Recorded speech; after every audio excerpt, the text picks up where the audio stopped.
ուղղակի այսպես հում վիճակում։ Որը մի 3-5 անգամ այսպես ուտել։ Ձայնս լավ է։ Բարև ընկերներ, վաղուց չենք հանդիպել, որտեղ շատ զբաղված էինք։ Մեծացնում էինք ֆերման, նոր տաղավարներ էինք ավելացնում, իդեպ ունենք հետաքրքիր ծրագրեր մոտակա օրերին, որի մասին կխոսեմ։ Եվ այսօրվա մեր ծրագիրը նվիրված է լորին։ Պատրաստելու ենք լորից չախոբիլի, որ բոլորին շատ հայտնի է, վրացական խոհանոցից։ Ինչ եմ ընտրել լորը, որովհետև օգտակար միս է։ Ի տարբերություն հավի ինքը շատ դրական կողմեր ունի։ Համար առաջինը շատ ցավալին եւ կարեւորը դա նա է, որ հավի մսի հետ համեմատելուց Հայաստանում միայն կարծում եմ մոտ 20% հավն է, որ տեղական է, մնացածը ներմուծված է։ Լորը բոլորը հիմնականում տեղական են, մանավանդ մեր ֆերմայի լորերը։ Շատ համեղ են եւ դյուրամարս են, շատ օգտակար նյութեր են պարունակում, թե մեծերի համար, թե միջին տարիքի մարդկանց համար եւ թե երեխաների համար։ Հիմա տապակը դնենք տաքանա։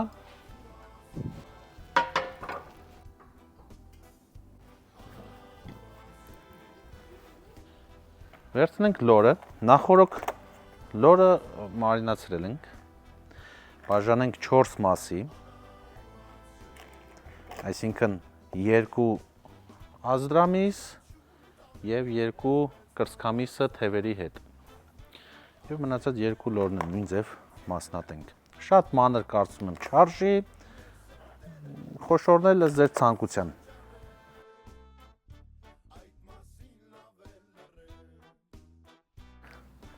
Ահա, Կարենն էլ եկավ, պրիվետ, շախոբիլի ենք եփում, ուտելու ես, չէ, փորձելը ուրիշ է, ուտելու ուրիշ է, խմելու ես, շո պայմանավորվեցինք, տապակը կարծում եմ արդեն տաքացել է և սկսենք արդեն բուն պրոցեսը տապակելու, Ամալիա ինձ շիպցի է հարկավոր։ Պարտադիր տապակը պետք է լավ տաքացնել, որպեսզի արագ կեղև առաջանա մեր լորի վրա և հնարավորին չափ քիչ հյութերի կորուստ ունենանք, որ հյութերի հետ էլ նաև այդ օգտակար նյութերը չգնան մեր լորի միջից։ Նաև տեսնում եք, որ բնական կրակի վրա ենք պատրաստում, դա ևս մեկ պլյուս է։ Հիմա ավելացնենք կարագը։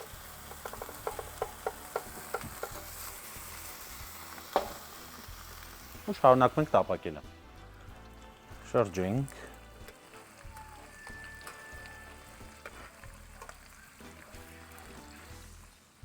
Վերցնենք համեմը։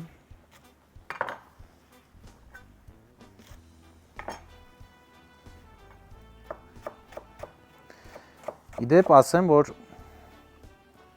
լորի ձուն հանգիստ կարելի է օգտագործել նաև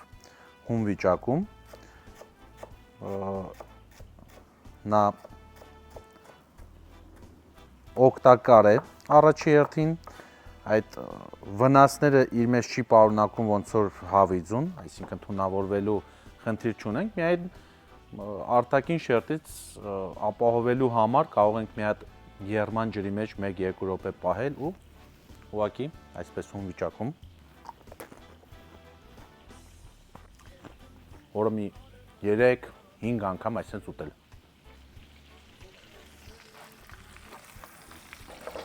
Չգիտեք, բոլորը զարմացան։ Ավելացնենք սամիտ։ Սամիտի պոչերը կպահենք օրինակ խեզգետնով ապուր պատրաստելուց կօգտագործենք։ Կարծում եմ, որ մի օր կանդրադառնանք նաև մեր խեզգետիներին և կպատրաստենք ոչ թե սորական տենց խաշած խեզգետին, որը որ բոլորը գիտեն, այլ պատրաստենք ապուր, շատ հայտնի տենց արգանակ կա, բիսկա կոչվում, իհարկե ինքը պատրաստվում է ծովախեզգետնի հիմքի վրա, մենք կարող ենք պատրաստել մեր ավստրալիական խեզգետնի հիմքի վրա։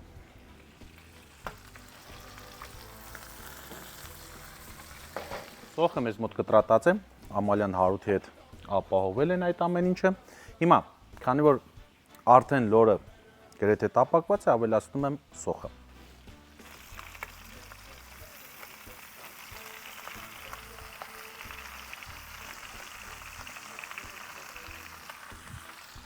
Սոխը չենք խնայում, մանավանդ իմ դեպքում ես սոխ շատ եմ սիրում, շատերը դրա մասին գիտեն, կարող ենք օգտագործել ինչպես թարմ լոլիկ, այնպես էլ կարող ենք օգտագործել պահածոյացված։ Մենք մոտ մի 7-8 րոպե մինչև սոխը կտապակվի։ Պանոցը կյանք է, տեղում ինչը որ կատարվում է, լորի ձուն կերա զարմացան ժողովուրդը, բայց դե դա։ Սկսենք արդեն կամաց խառնելը։ Կարող ենք մի քիչ էլ կարագ ավելացնել։ Ավելացնում ամբողջ կարագը։ Հաստատ կարագից վնաս չենք ունենա։ Միգուցե լինեն այնպիսի դիտորդներ, որոնք որ կասեն, դե կարագ այդքան շատ օգտագործելը ես համաձայն չեմ։ Շատ լավ ասացվածք է, իհարկե ռուսերեն է, кашу маслом не испортишь։ Մեր դեպքում չախոբիլին չի փչանա կարագի շատ լինելուց։ Ես գիտես ինչ եմ առաջարկում։ Մի բան որ Ամալիային նկարեց, ես տակից ամանը վերցնեմ։ Տապակի մեջից հիմա կտեղափոխենք այդ մեր չուգունի ամանի մեջ ու դրանով կդնենք կրակին, զուգահեռ կսկսենք պատրաստելը արդեն լորի խորովածը։ Ով ուզում է կարող է գալ, իրար հետ կփորձենք պատրաստելուց հետո։ Հիմա եկեք շաքարավազը ավելացնենք, ինչի համար եմ ավելացնում շաքարավազը, որ ստանամ կարամելի համ,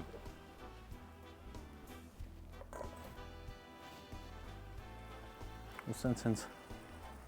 տնավարի սենց լսնենք, կարամելի համը ստանանք, որ և նաև տոմատ ենք օգտագործելու, որպեսզի այդ ուտելուց հետո այդ լինումա, որ մարդկանց մոտ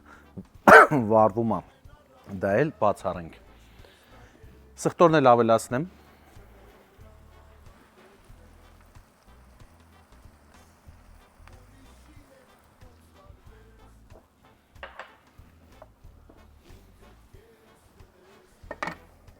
Կրկին փակում ենք ու հոտը արդեն դուրեկան գալիս է։ Ու սպասենք եւս մի 3-4 րոպե կավելացնենք արդեն տոմատ։ Շատ ենք, չէ՞ սիրում կրակի հետ խաղալ։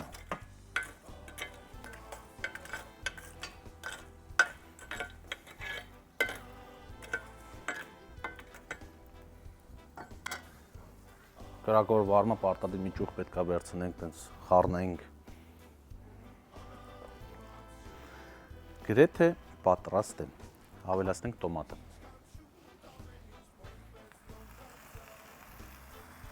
Հոտը զգում ես։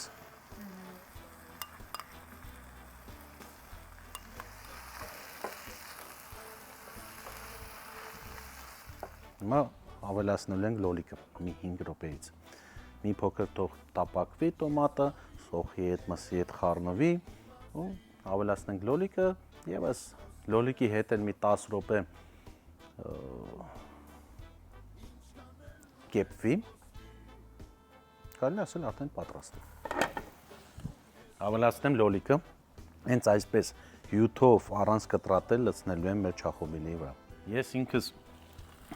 ձմեռը ավելի նախընտրում եմ նման լոլիկ օգտագործել,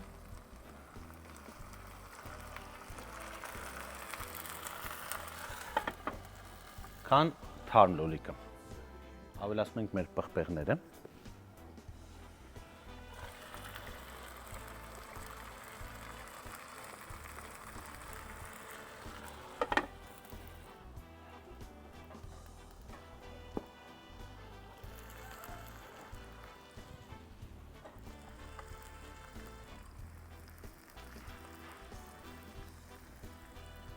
դասավորենք այս ամբողջ գեղեցկությունը մեր այս սամանի մեջ։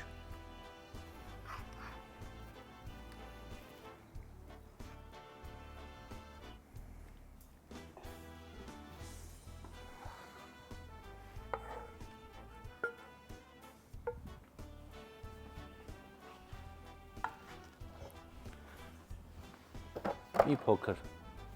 աղ ավելացնենք։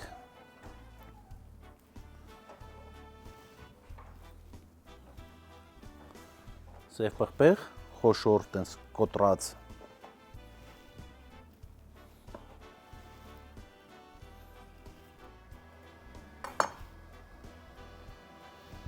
Եվ եկեք մեկը անենք կծու բիբարով, հենց այսպես։ Մեկը առանց կծու բիբարի։ Եվ մինչև խորովածը կանենք, մեր չախոբիլին տաք այս սամանների մեջ կշարունակի իր ջերմային պրոցեսը։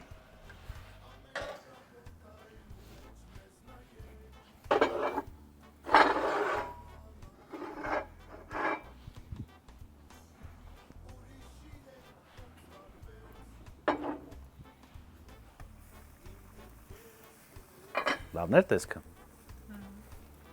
Մեր չախոբիլին պատրաստ է, կամ միգուցե մեր հյուրերից, դիտորդներից ինչ-որ մեկը ուրիշ անուն կտա այս կերակրատեսակին, նորմալ է, համաձայն եմ, որևէ խնդիր չունեմ։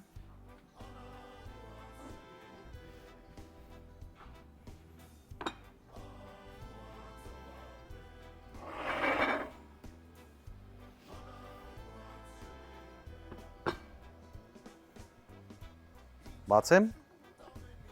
տեսնենք ինչ է կատարվում։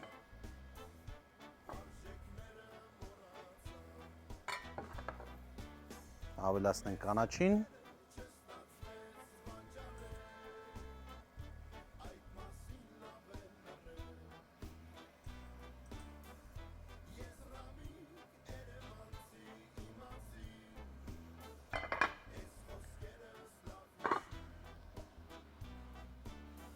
Եվ կանչենք խնամիներին, համեցեք։ Բոլորին բարի ախորժակ, բարի երեկո, լավ տրամադրություն, մինչև որ կհանդիպենք։